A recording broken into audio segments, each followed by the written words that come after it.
And that was when I got up and said to Monsieur Prodi, who was then head of the EU, and the other European leaders who were there, I said, Jews cannot fight anti-Semitism alone.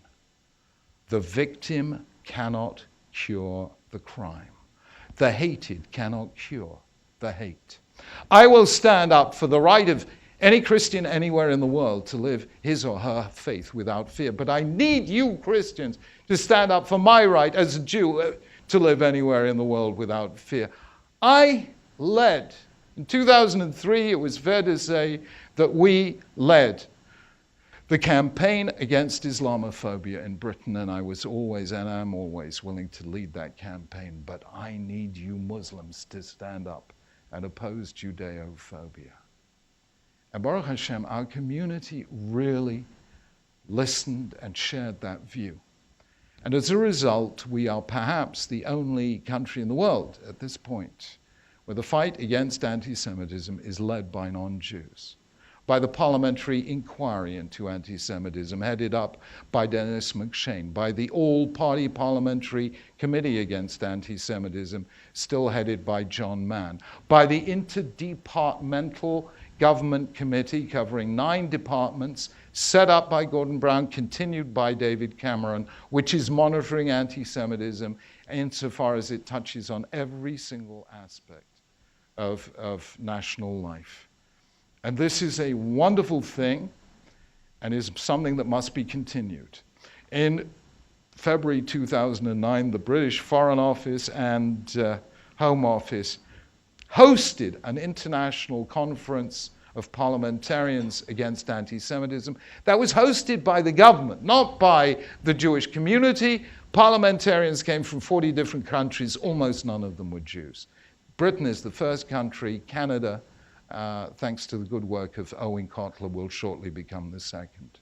And they listen to the difference it makes. Do you remember Ken Livingstone, our very special person? Ken Livingstone, who invited a certain imam to Britain twice that we didn't think very highly of. And if you remember, on the first occasion, the Jewish community protested. Impact, 0. He simply ignored the community and went ahead. The second occasion, who opposed the visit? Not just Jews. It was a coalition of Jews, of Hindus, of Sikhs, of moderate Muslims, of gays, and of women's rights activists. And the second time, the mayor just backed down without a fight. That is the power of not seeking to go it alone. Don't think we are Am Levadad Yishkon, the people destined to be alone. I'm tremendously sorry because I've taken up all my allotted time, have I not, by just talking about one problem. But I hope that you will see how it affects other problems as well confronting the Jewish world. If we think of ourselves as being completely alone, we turn inward, we talk to ourselves, and the end result is we don't affect the world and we merely make ourselves miserable. I think there are enough people making us miserable. We don't have to do it ourselves, although lama lo, well, why not? A good bit of Jewish misery never did anyone any harm. But the truth is, this is not the best way forward.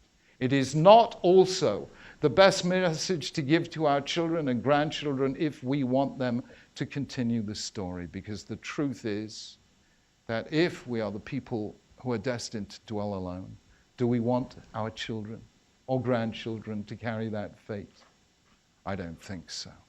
And if the message that comes out, as it came out of American Jewry for 20 years, what makes Jews Jewish? Answer, the Holocaust. 614th commandment, don't hand Hitler a posthumous victory. When a whole community spends its major efforts in building Holocaust museums, Holocaust memorials, Holocaust seminars, Holocaust conferences, Holocaust courses at university, Holocaust books.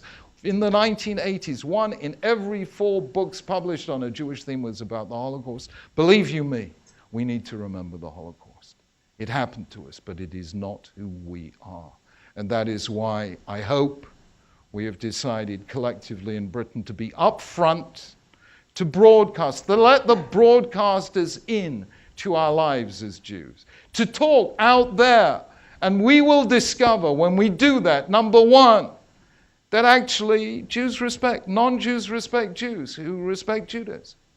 That I have always found. And non-Jews tend to be embarrassed by Jews who tend to be embarrassed about Judaism.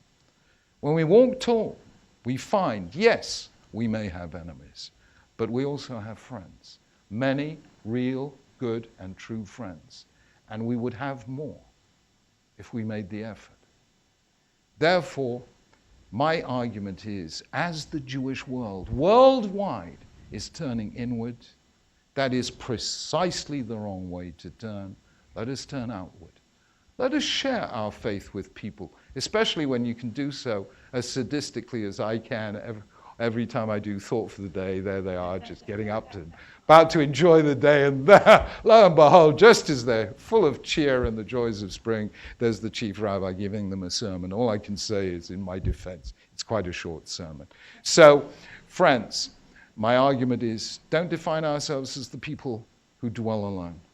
Define ourselves as I do in the last chapter of the book, the voice of hope in the conversation of humankind.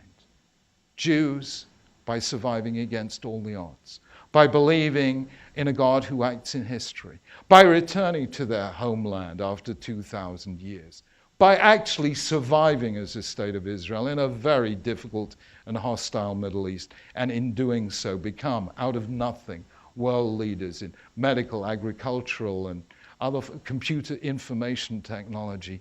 We are a people that represent the power of hope. Define ourselves that way.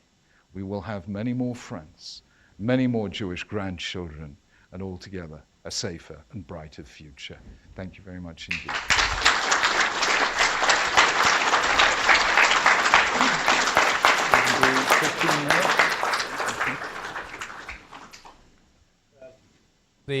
As I mentioned earlier, the Chief Rabbi has kindly agreed to answer questions on his lecture. And I would ask you if you'd be so kind to identify yourself before you ask the question. I remember the phenomena when David Cameron spoke for 45 minutes without notes, how the whole country was in awe. We just heard a most fantastic talk for the same amount of time without any notes, which has held us spellbound, to use a popular term these days. And more thanks will follow, but can I open the floor to questions? Yes, sir, there's a gentleman there. Take the question there first, and then others to follow. Can you identify yourself first, please? My name's David Blackburn. In the epilogue to Future Tense, you were speaking of the need for Jews to engage with the world and not disengage from it, which is precisely what you've been talking about tonight. And you wrote, whenever I see strong commitment in Jewry today, in Israel, in Orthodoxy, in religious Zionism, I see an inward turn. Wherever I see an outward turn, among secular or non-Orthodox Jews, I see a weakening of identity and an abandonment of the classic terms of Jewish faith and life. Your views on Israel, religious Zionism, and secular and non-Orthodox Jews very properly command respect.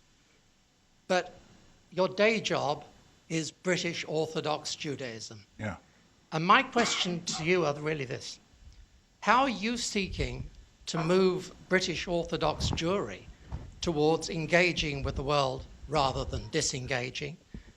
What are the obstacles to this that you've identified within British Orthodox Jewry? And what is your manifesto for removing them? Well, that's a good question. What are we actually doing to turn the Orthodox community in Britain outward? Number one, my own intellectual commitment was expressed in these two books that I wrote, which were programmatic books called Dignity of Difference and To Heal a Fractured World. What I wanted to say to our schools, to our teachers, is teach kids who are unafraid to go out into the world, proud of their Jewish values, by which